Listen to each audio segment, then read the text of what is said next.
I wanted to continue with this. Had some kind of glitch there with my last video, so I'm going to do another 45 minutes on this because I think it's that important. Um, let's see. So we ended up here on page 8. It says George Blackstock, Canadian Council, produced an application for a Canadian passport, which was signed by Reverend Albert Osbourne at the office of the Canadian Consulate, New Orleans. This application was dated October 10th, 1963. So we can clearly see what's happened. Okay. Osbourne has completed his mission. He escorted Oswald into Mexico City, or down to Mexico City, helped him get around. Then he got him back. Oswald went to Dallas, and then Osborne went back to New Orleans to get paid. And while there, either he already knew or he learned there, while getting paid, about what was going to happen. President Kennedy was going to be assassinated in Dallas at the end of November. So then he decided, or maybe he was told, to get out of the country. He knew he had to be out of the country before the 22nd of November, the end of November, so he immediately applies for a Canadian passport. He doesn't have U.S. citizenship, so in order to get out of the country, go back home to England, he needs a passport. So he applies for his Canadian passport, does that on the 10th. Now I've got here that Oswald left Mexico City on the 3rd of October. Okay? So within a week, Oswald arrived in Laredo, on the 3rd of October, or back in Dallas on the 3rd of October. So within a week of that, Osborne is back in New Orleans getting paid, getting his affairs together, and getting a passport to get the hell out of Dodge. Okay? And then around 16 October, that's when Oswald starts at the Schoolbook Depository. It's about 6 days after this application here, okay? And so you see this right here on the application. Place of birth, Grimsley. That's where that call comes from. That's where his brother and sister are at. That's what we're going to read later. They say, well, wow, we were really surprised to see him. Hadn't seen him in years.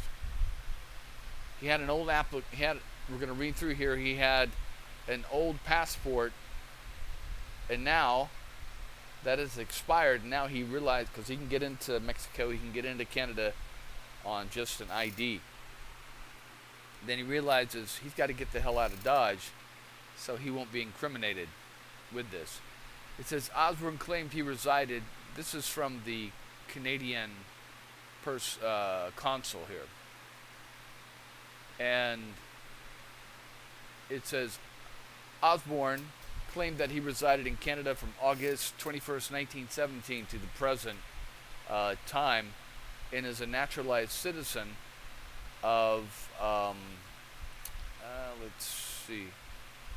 of Canada because he's of his service in the Canadian Armed Forces.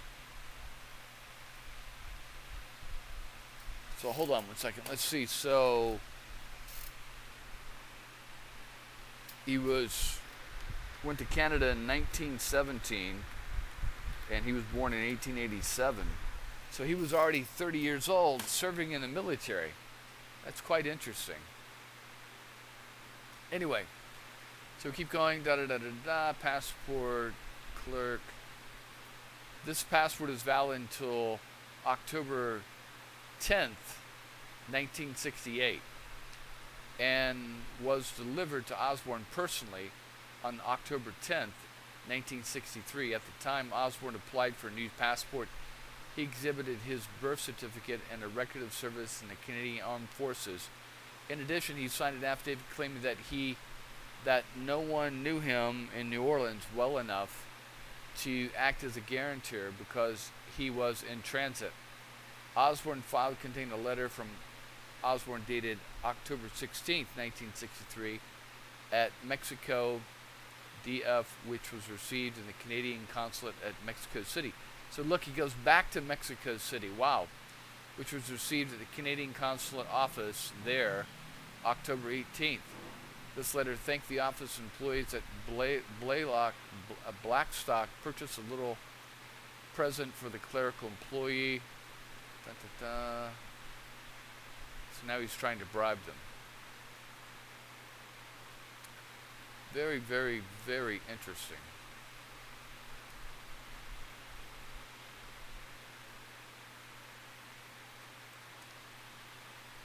All right, we keep going. Here's the same clerk again, going over the same information.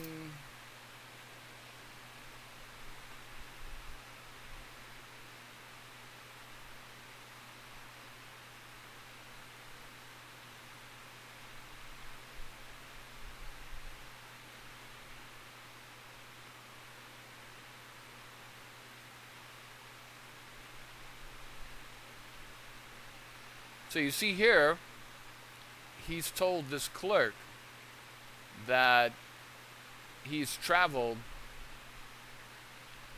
Recall that Osbourne told him that Osbourne had come to New Orleans from his residence in Montreal, which is not true. Osbourne was in Mexico City up until the 3rd. So why is he lying about that?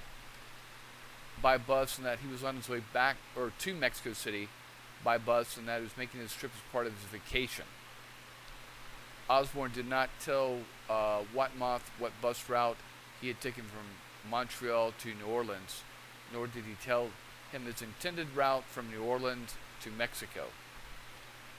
So why is he lying there? Anyway, at New Orleans, so it says the following information was conducted by Special Agent Milton Cack. Now this is the same guy who had done an investigation on this other guy that Osbourne is pretending to be. Let's back up here and see if I can find that date.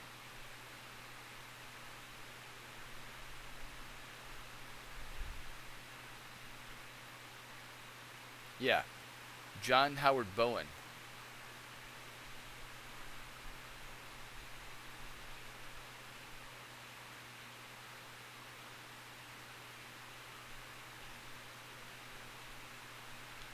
So you see here, there's Milton Cack on the 13th, okay, of January.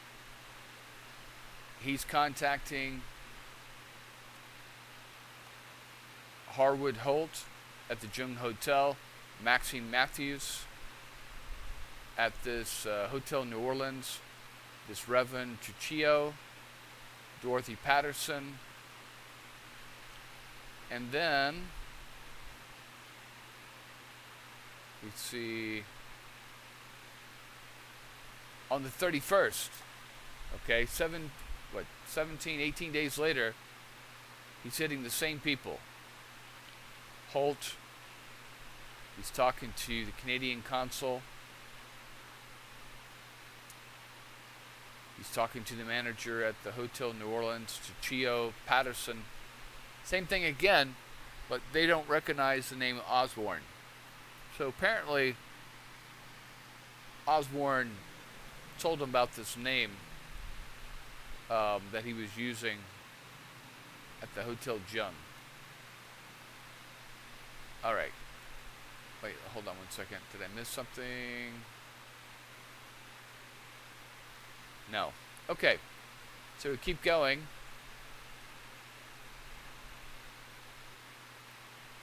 So this is February 10th. Dallas T4 super advised that Osbourne had not called for his mail at the American Express Company, Mexico City, since that office was previously contacted by, and additional letters have been received addressed to John Howard Bowen from George Fuller Coudlin, Jonesville, Virginia. See, Osbourne is going by Bowen and Osbourne, but using the same locations. The hotel in Laredo, the Hotel Jung, this YMCA in Montreal, this American Express office in Mexico City, and then this mud hut in Osaka. So something definitely going on with this guy.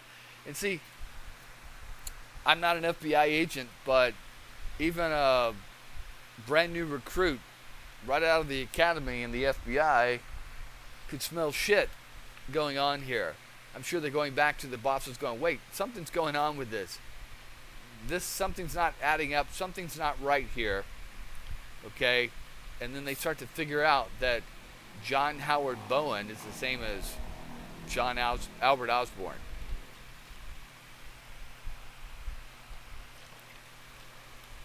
Anyway,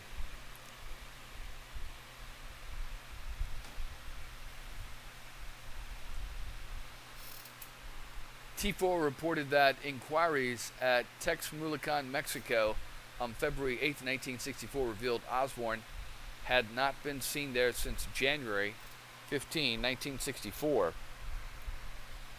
But the caretaker reported that he had been received postcards from Albert Osbourne postmarked February 3rd, 1964 with return address at general delivery. See, and there he is again. Chattanooga, Atlanta, and Memphis. I mean, the guy is all over the place. I mean, for a 75-year-old man, he really travels around. And he doesn't seem to have any means of income, but where is he getting his income, right? And T4 quoted the caretaker as stating that he had not mailed any letter to Lola Loving of Forest Grove, Oregon, which I find that interesting because I'm from Oregon. I lived in Beaverton. Forest Grove is just right down the road.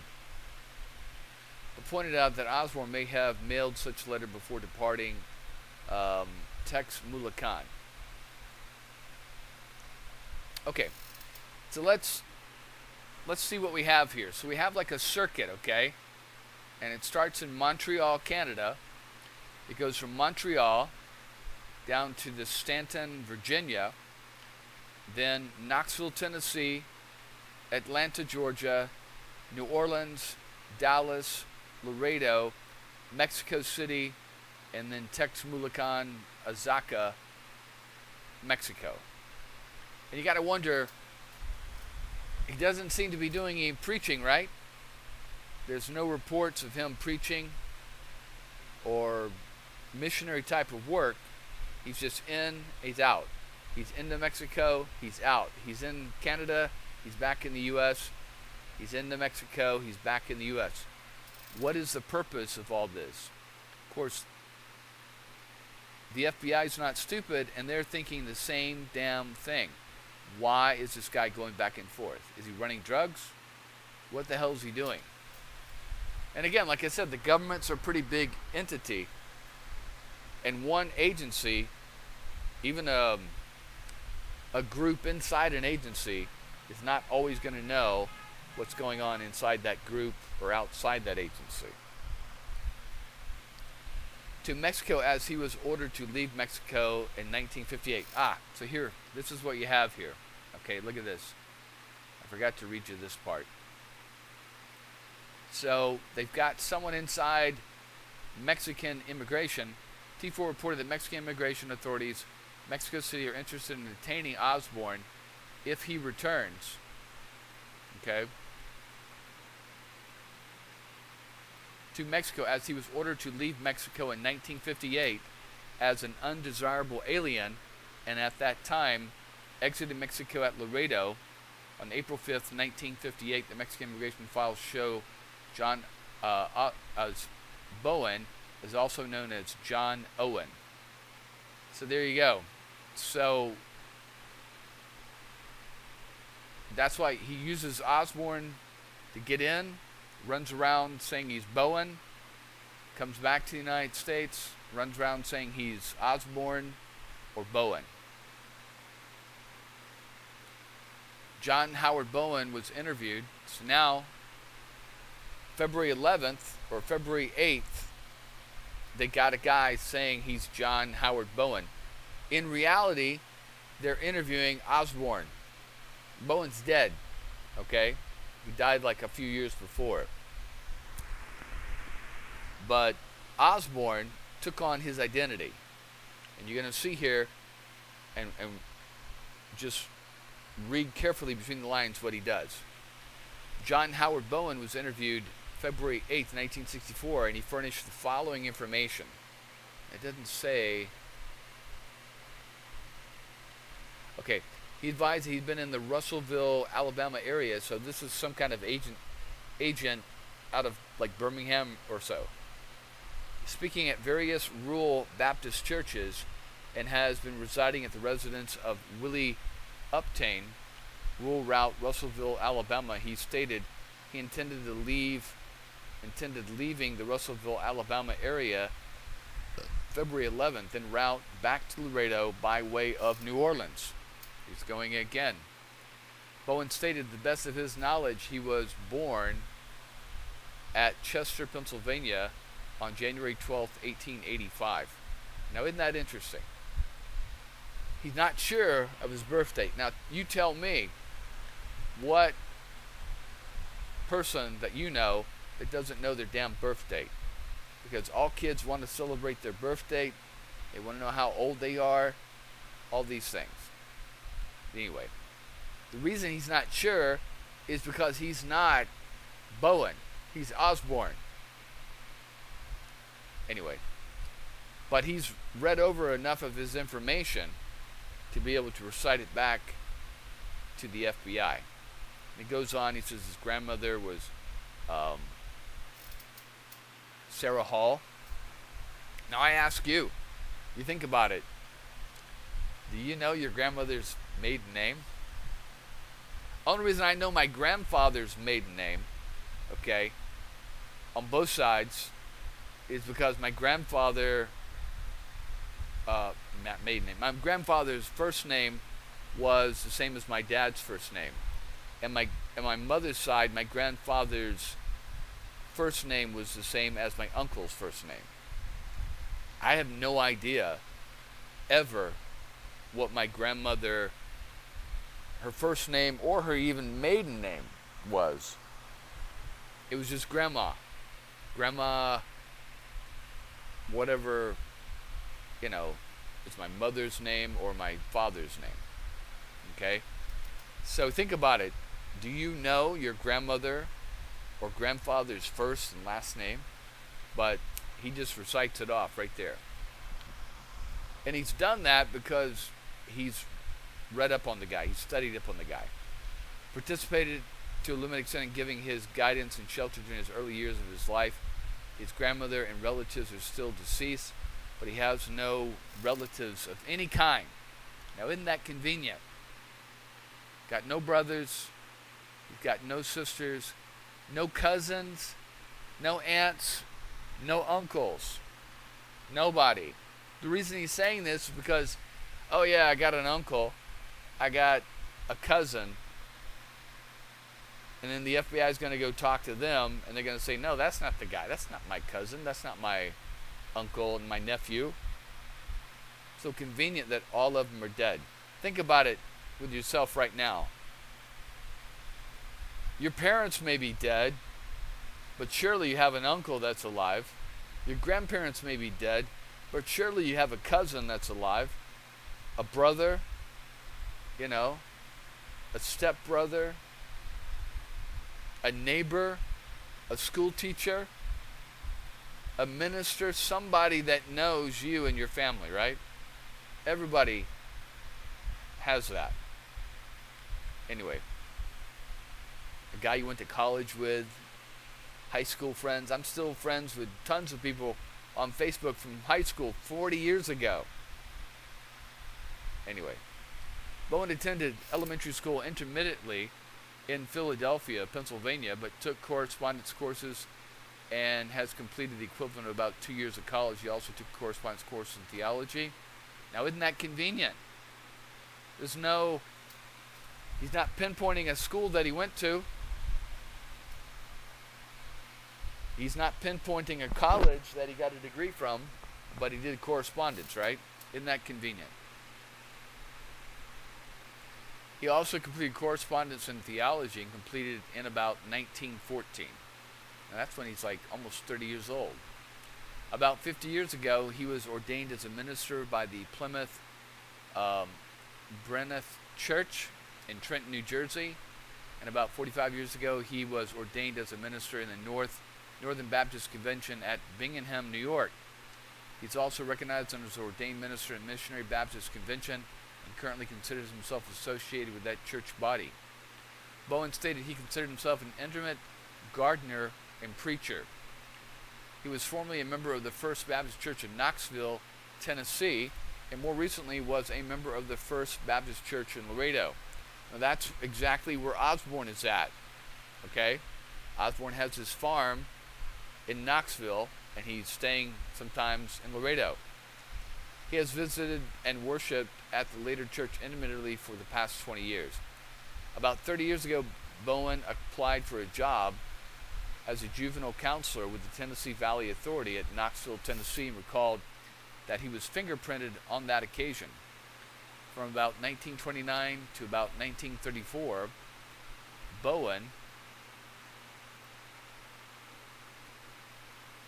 worked with juvenile delinquents for the city of Knoxville, Tennessee, while doing his work. Now, this is where he sets up this farm outside of Knoxville for these kids.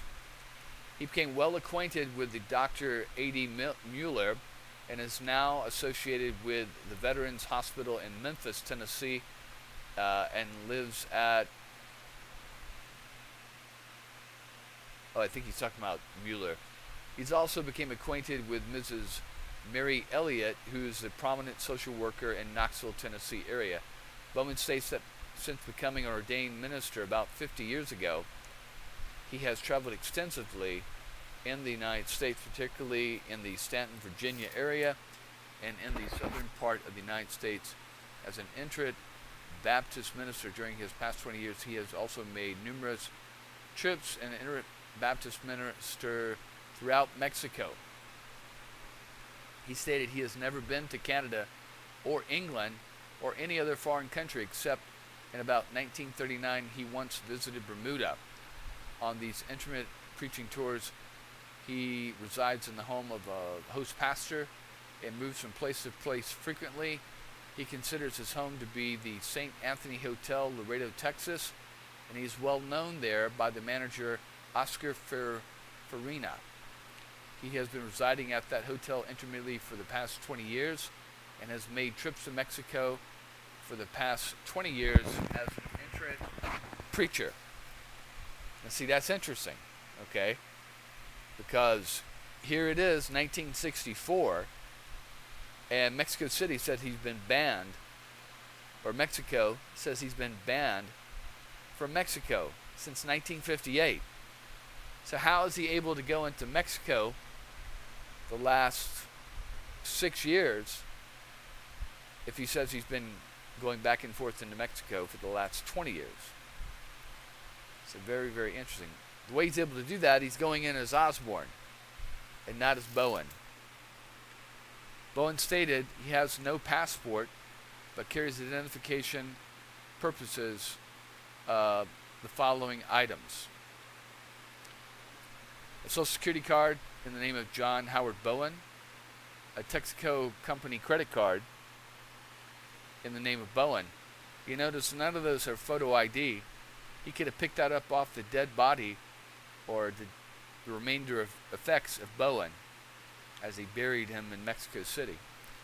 A Gold Star Insurance Company card, a card from Laredo National Bank in the name of John Howard Bowen, 920 Salinas Avenue. Bowen stated that in 1956 he contacted an unrecalled attorney in Philadelphia to apply for Social Security. This attorney experienced great difficulty in obtaining a date for his birth. The attorney was not able to completely verify his birth, but furnished him with a card reflecting the following data. So I would say that 1956 would be a good date for the death of Bowen, and that the reason why Mexico threw out Bowen is because Albert Osbourne was acting as Bowen and did something that the Mexican authorities didn't like. So he gave him the ID as Bowen. Anyway, the above card bore the signature of a person who appeared to be Bervin Watkins at the person who executed the date of birth form. Bowen stated he doubted if the above was exactly correct. Now, let's just go over something. Until probably 30 years ago, when they had the death index in the Social Security Administration, you could go around to like graveyards and find gravestones of dead children who had approximately your same date of birth but died, in birth or something, died before they became adults. That means they never applied for a Social Security number as an adult. And so you could go around, get their birth certificate, okay, and then you could go apply for a Social Security card, okay, and get a new Social Security number. Or you could get a birth certificate, go to the Social Security Administration, say, yeah, I lost my Social Security card, and get a new Social Security card.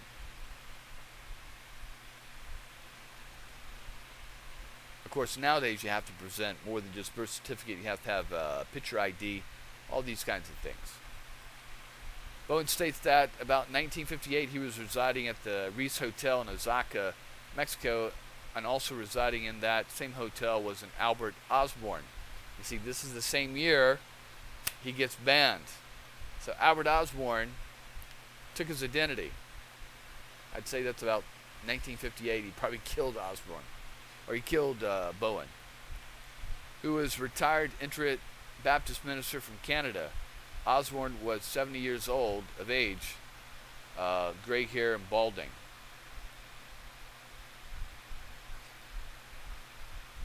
So that's interesting.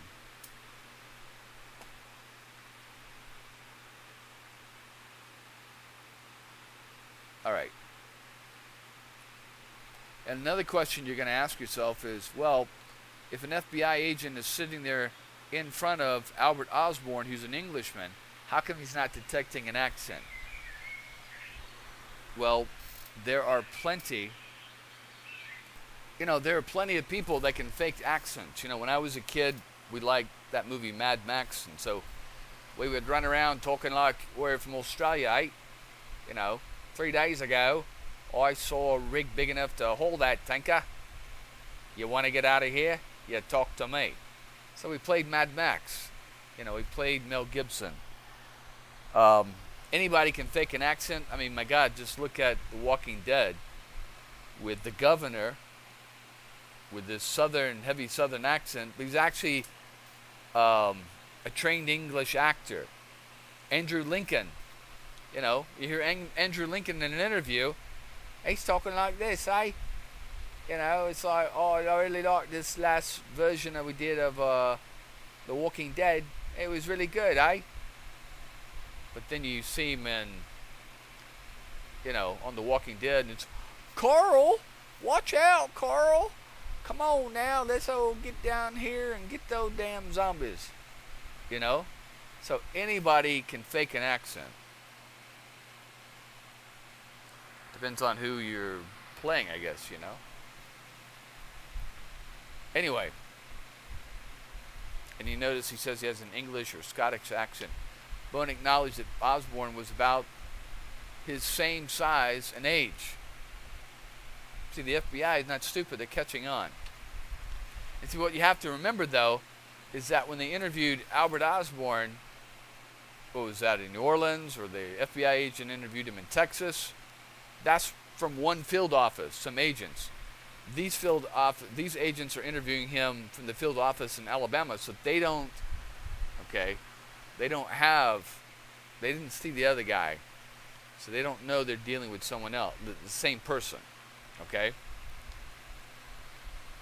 Anyway, he goes on talking about the census and how John Bowen used Osbourne's information, okay, for the Mexican authority for the census. So what he's basically doing is confessing that me and Osbourne, or Osbourne and Bowen, looked similar.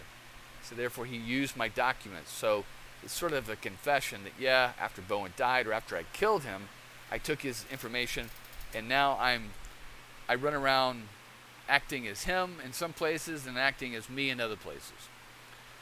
Bowen stated that he next saw Osbourne in about the spring of 1961 or 1962 at the Railway Express Company office in Mexico City. He pointed out that he corresponds occasionally with Osbourne, but he has not seen him since about the above occasion.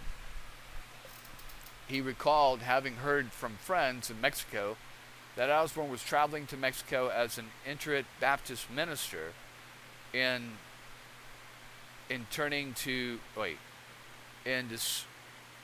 December 1963 and January 1964, and he was planning on returning to Canada and possibly taking up residence in the vicinity of Vancouver.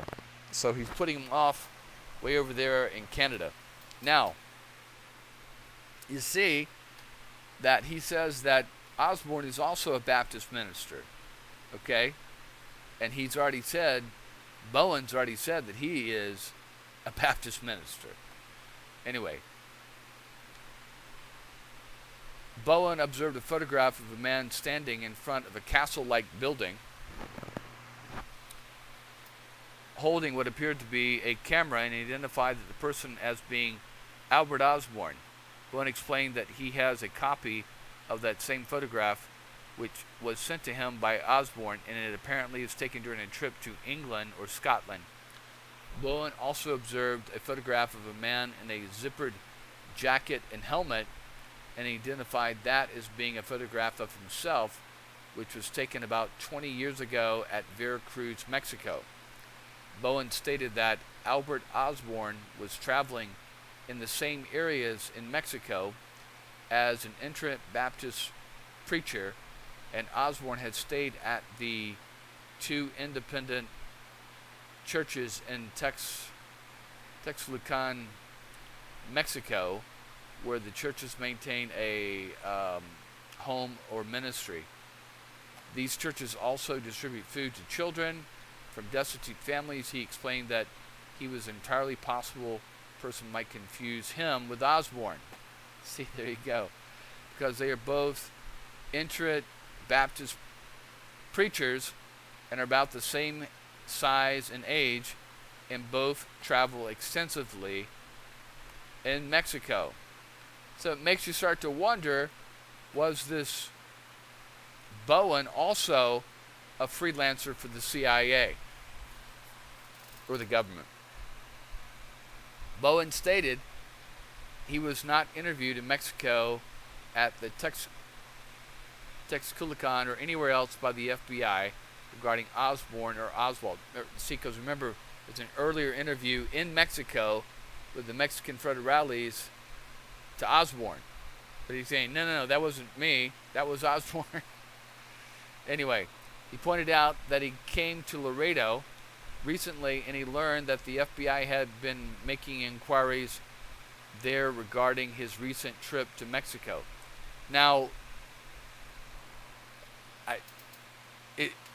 unless you're remembering who is who, it's easy to get these two confused. Now remember, when Osbourne was talking with this Canadian passport official, he said that he stayed in Laredo and now was in New Orleans. And now Bowen is saying that he stayed in Laredo also and was a minister there. So it's like the exact same guys, different flips of the coin. Then He pointed out, let's see, then it's making inquiries. He stated that he thereafter looked through his papers and files at the Laredo and learned that he had made a trip by bus from Nuevo Laredo, Mexico, to Mexico City on 26/27, exactly the same date as Oswald. Bowen explained that at the bus station in Nuevo Laredo at about 3:30, September 26, 1963, which is exactly when Oswald left Nuevo Laredo, because Oswald left New Orleans that morning of the 26th. He got to Laredo at 2 p.m. on November 26th, where he met Oswald, escorted him across the border, and helped him onto the bus. He boarded a bus en route to Mexico City and signed his own name as John Howard Bowen. He boarded a bus en route to Mexico City. You see, but it didn't say he crossed the border as John Howard Bowen. He crossed the border as Osbourne. Okay. Anyway.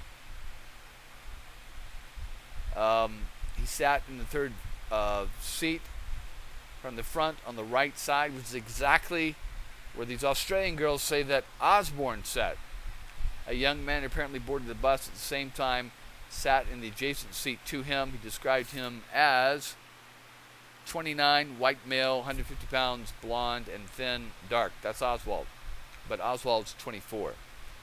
He explained this passenger had a small zipper bag which he placed in the rack above his feet. He did not talk to this person or hear him speak to anyone else on the bus, which is not true, because we're going to read from other passengers saying that he spent the entire time talking to him. He presumed this person was of Mexican or Puerto Rican because he was dark and complexed and did not appear to be an American. But yet, right here, he says he's white, blonde, and thin. How many Mexican or Puerto Ricans do you know that are white, blonde, and thin? Anyway, he recalled that directly in front of him was a man and woman who were about 60 years of age. We're going to read their testimony a little bit later. The man was retired from the Bermuda Police Department, and he apparently had been traveling extensively since his retirement. So, don't you think it's interesting that Bowen doesn't say anything about, well, yeah, since I had traveled to Bermuda, I struck up a conversation with this guy. He didn't say that at all.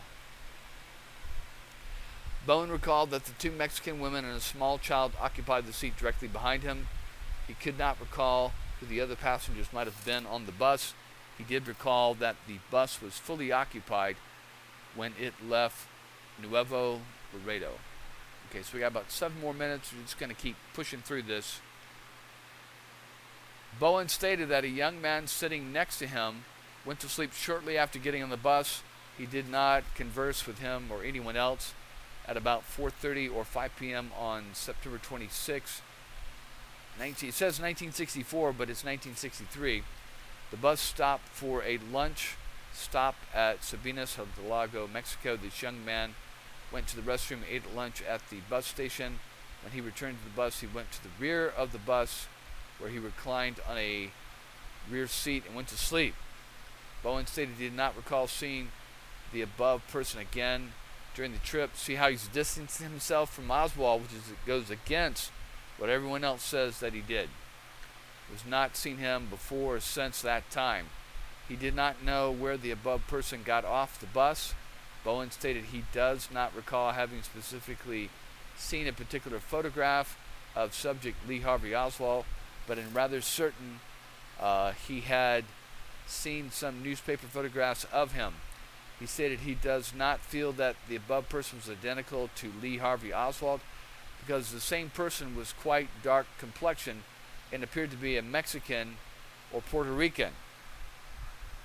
And I seem to remember that this person that the people saw Osbourne speaking to was actually sitting in the seat next to him, not across from him. Anyway, we'll get into that. Alright, so it says Bowen stated he arrived in Mexico City on the above bus about 9:30 a.m. on the 27th. He thereafter boarded another bus in Mexico City and went to Puebla, where he resided at the St. Augustine Hotel. The next day, he boarded a night train at Puebla and traveled to the Railroad Hotel in Jesus Caranga, which is north of Juchatan, Mexico. He remained in this area for about 1 week, contacting various native ministers and delivering Bibles to them. He preached some in Juchatan and Tehupco area. He then returned to the area of Puebla, Mexico, where he resided with various persons connected with the Baptist Church in that vicinity. He then traveled back to Laredo in about the middle of November. While in Mexico City, he usually resides at the Canada Hotel Annex, which is on Cinco de Mayo Street. All right, so hold on one second. So here we have Osbourne staying at the Hotel Canada. I'm not sure if this is the same one, though.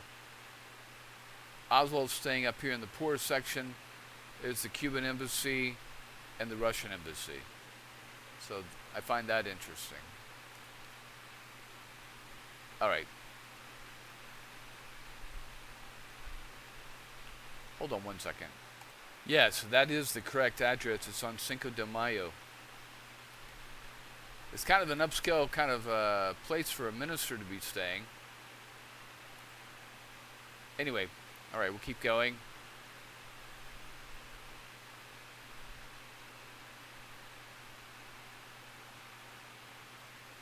All right.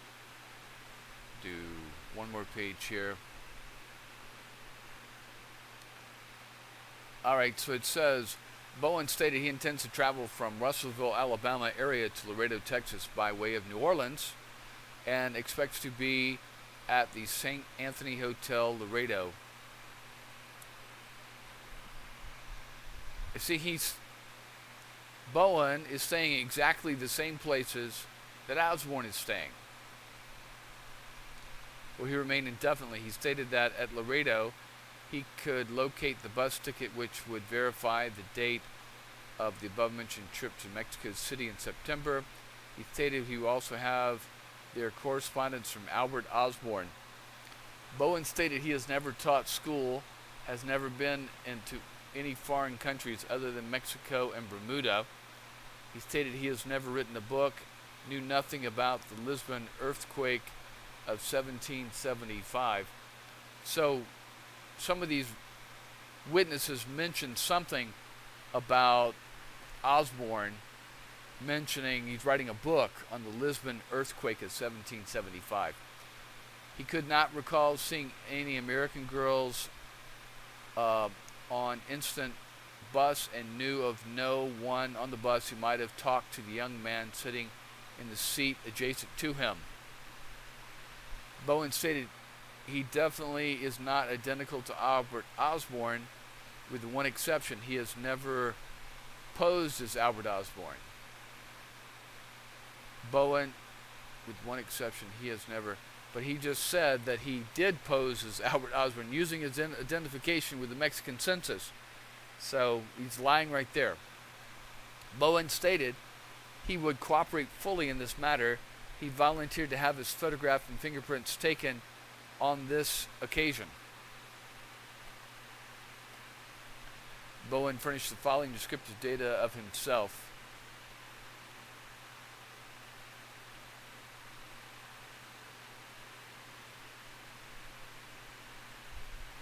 I mean, it's almost an exact copy of Osbourne.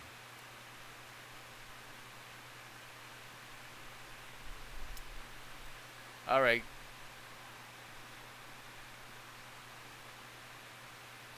Oscar Farino, owner of the St. Anthony Hotel Laredo, viewed photographs of John Howard Osbourne, one taken with a pitch helmet and other in business suits in front of what happens to be the Old English Castle, and he stated that both photographs appeared to be a photograph of John Howard Bowen that had been staying periodically at the St. Anthony Hotel. So, you know, Bowen said that the guy in front of the English castle is Osbourne and that the guy with the helmet is him.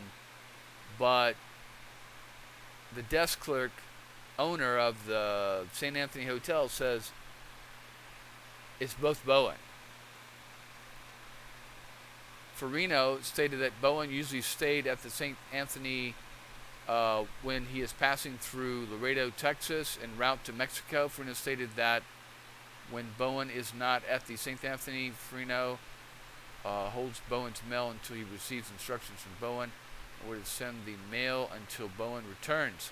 Farino stated that the name of Albert Osbourne sounds familiar, and he was of the opinion that mail has come from Bowen with that name of Albert Osbourne on it, but he said that he could not be certain of this, but that Bowen has always been known around the hotel as Bowen and has not, to Farino's knowledge, used the name Albert Osbourne in Laredo.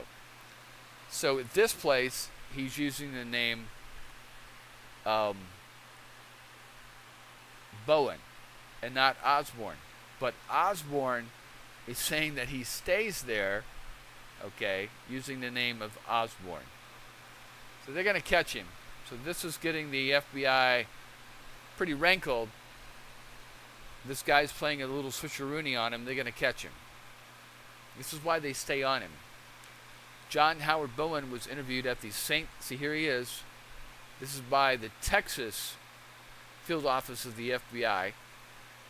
Was interviewed at the St. Anthony Hotel, at which he related the following information. He made available 2 ticket stubs from the Flecha Roja bus lines, one purchased in Nuevo Laredo, Mexico, bearing number 0921, dated September 26, 1963, reflects fares of 71.40 pesos, from Laredo, Mexico, and other purchased from in Mexico bearing 1142, dated October 1st, reflecting fare of 7 pesos from Mexico to Nuevo Laredo. Bowen said he departed Nuevo Laredo, Mexico, 2 p.m. on 26, 1963 on Flecha Roja bus arriving in Mexico City. See, now in the other interview, he says he left at 3:30. And Oswald's bus gets to Laredo at 2 p.m. So that's interesting. He's mixing up the times there. Arrived in Mexico City around 9 a.m. or 10 a.m., whereas in the other interview he said he arrived at 9:30. He said there were no other Americans or English-speaking persons on this bus, and to his knowledge, none of the Mexican passengers spoke English. He sat near the front of the bus. Next to the window there was a young man sitting next to him. See, now he's changing the story again. This man appeared to be a Mexican, about 29 years old. See, now he's changing Oswald into a Mexican. Okay? Same description, 29 years old, 5'8", 150 pounds. But before he had blonde hair. He was shabbily dressed, wearing khaki pants and carrying a brown zipper travel bag, which he placed on top of the rack of the bus. Bowen said he did not talk to this man, nor did this man speak to him or anyone else on the bus. He stated that upon leaving Sabinas Hidalgo, after stopping there for lunch, this person went to the rear of the bus and went off to sleep. He stated he does not know where this man got off the bus.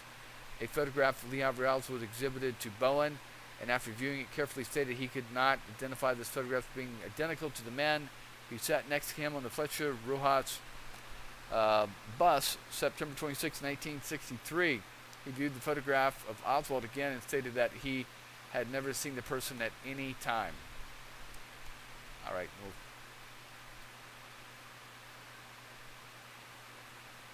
Bowen stated that this bus arrived in Mexico City around 10 a.m. On the 27th, he boarded another bus. The afternoon on 27th went to Pueblo. And he's repeating the same story here.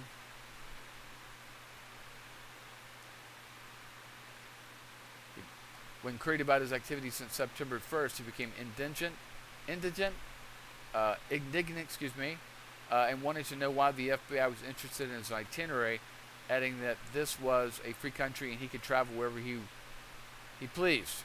Under further interrogation, Bowen stated that during the month of September he stayed at the St. Anthony Laredo Hotel in Texas until his trip to Mexico.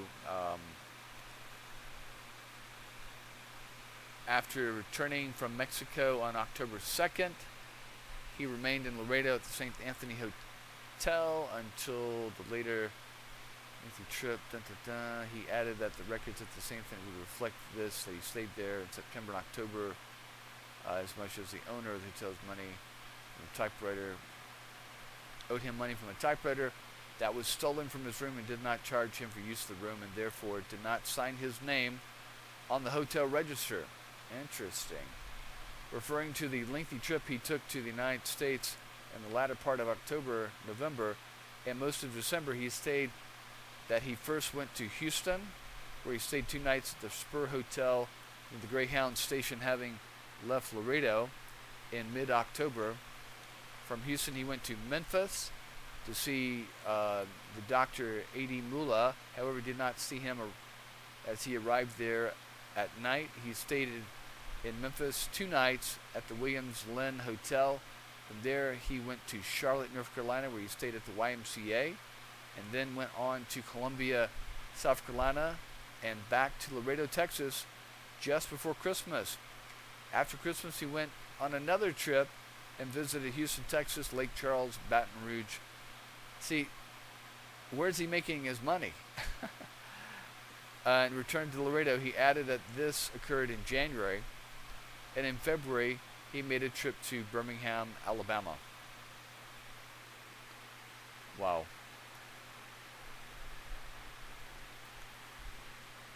So right by now, the FBI is like, who the hell is this guy? Anyway, so we're going to end up there. And while we did 10 pages, that's not bad. Let's see, page 16. And we'll pick this up next time. Now, I'm going to be doing more of these videos, about one every 10 days. I've got kind of a new schedule going on here, and I'm going to try to do one of these about every 10 days and knock it out. We're going to stay on Albert Osbourne. I think he's very important because everything Albert Osbourne is doing is telling you that there's a conspiracy. And what gets me is that the Warren Commission thought it important enough to put all 50 pages of the FBI's investigation of this Albert Osbourne, who obviously knows that there's something going on. And if you read this like I'm reading it, and like the FBI was reading it, and you're in the Warren Commission, or you're their, researchers, you know there's a conspiracy of some kind going on with this Albert Osbourne and Oswald. Okay? Why are they including all 50 pages? There's probably more in this Warren Commission. So they can say later on that, yeah, we kind of knew something was going on, but we didn't come to that conclusion. But then at the end they tell you, no, there was no conspiracy. Nothing. There was just Oswald alone. But yet they include these 50 pages of the FBI investigation into this Albert Osbourne. Why? They cover their ass. Okay? So they can say later on that, yeah, well, we kind of had an idea there was probably some kind of conspiracy involved, but we weren't sure what it was. So we included this information so it'd be on the public record. But nothing was ever conclusive, right? There you go. Your ass is covered. And the whole idea of all this is to cover one's ass. All right, take care. We're done. And I'll see you next time.